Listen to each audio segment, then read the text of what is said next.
नमस्कार. निवडणुकीचे महाभारत कोण जिंकणार? पंतप्रधान नरेंद्र मोदी आणि काँग्रेस नेते राहुल गांधी यांच्यातील आणखी एका मोठ्या लढतीची सुरुवात झाली आहे. तर दुसरीकडं डावे पक्ष आपला शेवटचा बालेकिल्ला वाचवण्यासाठी सज्ज झालेले दिसत आहेत. आसाम, पश्चिम बंगाल, तामिळनाडू, केरळ आणि पुदुच्चेरीतील आगामी विधानसभा निवडणुका केवळ राज्यसत्तेचा प्रश्न नसून राष्ट्रीय राजकारणाची दिशा ठरवणारी एक निर्णायक राजकीय लढाई म्हणून उदयास येत आहे.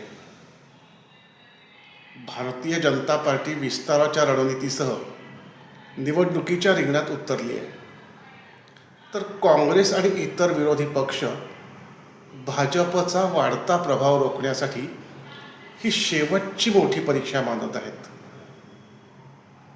आता निवडणूक कार्यक्रमांचं वेळापत्रक पाहिलं तर 2024च्या लोकसभा निवडणुकीनंतर झालेल्या अनेक विधानसभा निवडणुकांनी हे सूचित केले की राष्ट्रीय राजकारणात भाजप ही सर्वात मोठी शक्ती आहे.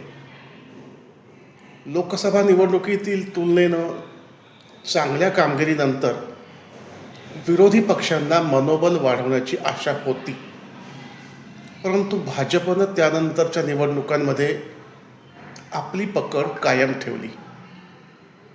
सध्या 5 राज्यांमध्ये सुरू असलेला निवडणूक प्रचार हेच ठरवेल की ज्या राज्यांमध्ये भाजपनं आत्तापर्यंत सत्ता मिळवलेली नाही तिथं ते आपली राजकीय स्थिती मजबूत करू शकतात की नाही. या निवडणुका अशा वेळी जाहीर झाल्या आहेत की जेव्हा विरोधी पक्ष अनेक मुद्द्यांवरून पंतप्रधान नरेंद्र मोदी आणि NDA सरकारवर वैयक्तिकरित्या सातत्यानं हल्ला करत आहेत. त्यात अमेरिकेसोबतचा व्यापार करार असेल, पश्चिम आशिया संकटामुळं ऊर्जा पुरवठ्याबाबतची चिंता आणि मतदार याद्यांची विशेष सुधारणा यासारख्या मुद्द्यांवरून सरकारवर प्रश्नचिन्ह उपस्थित केलं जात आहे. या वातावरणात या निवडणुका जनतेच्या खऱ्या राजकीय मनस्थितीची कसोटी म्हणून पाहिल्या जात आहेत.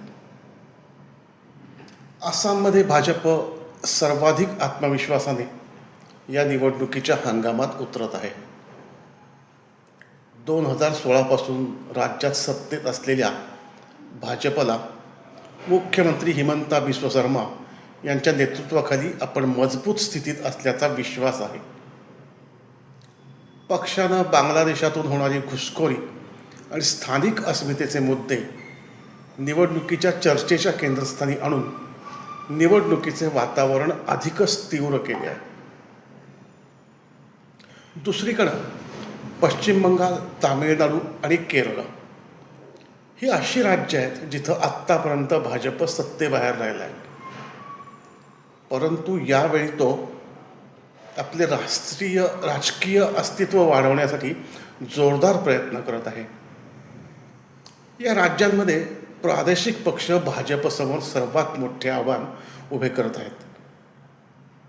आता पश्चिम बंगालच्या मुख्यमंत्री ममता बॅनर्जी आणि तामिळनाडूचे मुख्यमंत्री M.K. स्टॅलिन हे भाजपच्या सर्वात प्रखर विरोधकांपैकी एक आहेत आणि निवडणुकीत भाजपनं या दोन्ही नेत्यांना थेट लक्ष्य केलं आहे.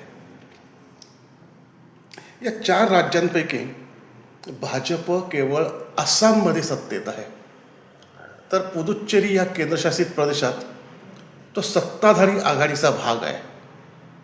आसामनंतर पक्षाच्या सर्वात मोठ्या राजकीय महत्त्वाकांक्षा पश्चिम बंगालमध्ये असल्याचं दिसतं, जिथं तो तृणमूल काँग्रेसला थेट आव्हान देत आहे.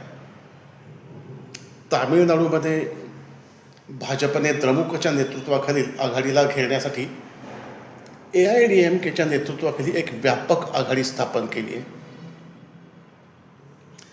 केरळमधील निवडणुका विशेषतः महत्त्वपूर्ण आहेत, कारण इथं पारंपरिकरित्या डावी लोकशाही आघाडी आणि काँग्रेसच्या नेतृत्वाखालील संयुक्त लोकशाही आघाडी हे मुख्य दावेदार राहिले आहेत. मात्र गेल्या निवडणुकीत जवळपास 17% मतं मिळवल्यानंतर भाजप येथे एक प्रबळ घटक म्हणून पाहिला जात आहे. ही निवडणूक डाव्या पक्षांसाठी आपला शेवटचा बालेकिल्ला टिकवून ठेवण्याचे एक आव्हान बनली आहे. पंतप्रधान नरेंद्र मोदी निवडणूक प्रचाराचे नेतृत्व करत या सर्व राज्यांमध्ये सातत्यानं दौरे आणि सभा घेत आहेत. विकास प्रकल्पांच्या उद्घाटनासोबतच राजकीय संदेश देण्याची रणनीती अवलंबून त्यांनी विशेषतः पश्चिम बंगालमध्ये आपले हल्ले तीव्र केले आहेत. कोलकाता येथील एका सभेत त्यांनी मुख्यमंत्री ममता बॅनर्जी यांच्यावर थेट हल्ला चढवला आणि आरोप केला की त्यांचं राजकारण राज्यात तुष्टीकरणाच्या धोरणाला प्रोत्साहन देतं.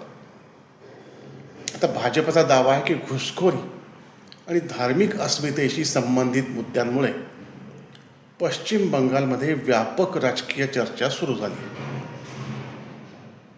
भारतीय जनता पक्षाचा विश्वास आहे की या मुद्द्यांमुळे राज्यातील राजकीय ध्रुवीकरण वाढले आहे आणि निवडणुकीतील त्यांना फायदा होऊ शकतो. ममता बॅनर्जी 2021 पासून सातत्यानं सत्तेत आहेत आणि त्यांनी भाजपचे आव्हान वारंवार यशस्वीपणे परतून लावलं आहे. मात्र 2019च्या लोकसभा निवडणुकीत भाजपनं 18 जागा जिंकून एक महत्त्वपूर्ण राजकीय संदेश दिला. त्यानंतरच्या निवडणुकांमध्ये भाजपचा मतांचा वाटा 38 ते 39% स्थिर राहिला आहे. त्यामुळेच भाजपाला आशा आहे की यावेळी ते ममता बॅनर्जींचा बालेकिल्ल्यात लक्षणीय शिरकाव करू शकतील. या निवडणुका काँग्रेससाठी एक अग्निपरीक्षा आहे. म्हणजे 2014 पासून राष्ट्रीय राजकारणात सातत्यानं कमकुवत होत चाललेला काँग्रेस आता आपलं राजकीय अस्तित्व पुन्हा प्रस्थापित करण्यासाठी या निवडणुकांचा वापर करत आहे. पक्ष आपली राजकीय गती मिळवण्याचा प्रयत्न करत आहे. केरळमधील विजयामुळं काँग्रेसला नवी ऊर्जा मिळेल अशी आशा आहे. आसाममध्ये काँग्रेसनं गौरव गोगोई यांच्यासारख्या तुलनेनं तरुण चेहऱ्याला पुढे करून एक नवीन रणनीती अवलंबली आहे. आसाम हा भाजपचा संपूर्ण बालेकिल्ला बनला आहे. ही धारणा मोडून काढण्या इतपत चांगली कामगिरी करणं हेच काँग्रेसचं ध्येय असेल. तामिळनाडूमध्ये काँग्रेसनं DMK सोबत युती केली आहे. मात्र जागा वाटपावरून सुरुवातीला मतभेद निर्माण झाले. त्यातच अभिनेता विजयच्या नवीन पक्षाच्या उदयानंतर निवडणुकीचे समीकरण आणखी गुंतागुंतीचं झालं आहे. त्यामुळे इथं तिरंगी लढतीची शक्यता निर्माण झाली आहे.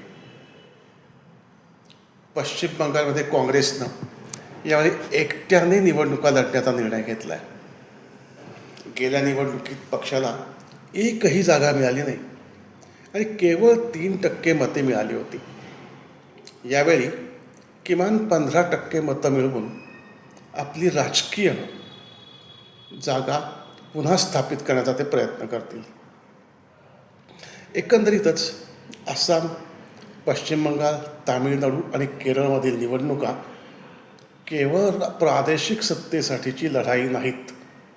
या निवडणुकांमधून हेही स्पष्ट होईल की नरेंद्र मोदींच्या नेतृत्वाखाली भाजपाचा राजकीय विस्तार सुरूच राहील की राहुल गांधींच्या नेतृत्वातील विरोधी पक्ष एक नवीन राजकीय संतुलन साधण्यात यशस्वी होईल. आता यात शंका नाही की येत्या काही महिन्यात ही निवडणूक लढाई भारतीय राजकारणातील सर्वात तीव्र लढतींपैकी एक ठरू शकते. माझ्या तारांकित या YouTube चॅनलला सबस्क्राईब करा, बेल आयकॉनवर क्लिक करा, व्हिडिओला लाईक करा आणि तुमच्या मित्रांबरोबर शेअर करा. आजचा हा व्हिडिओ आवडल्यास नक्की लाईक करा आणि तुमचे मत कमेंटमध्ये सांगा. पुन्हा भेटूयात. धन्यवाद.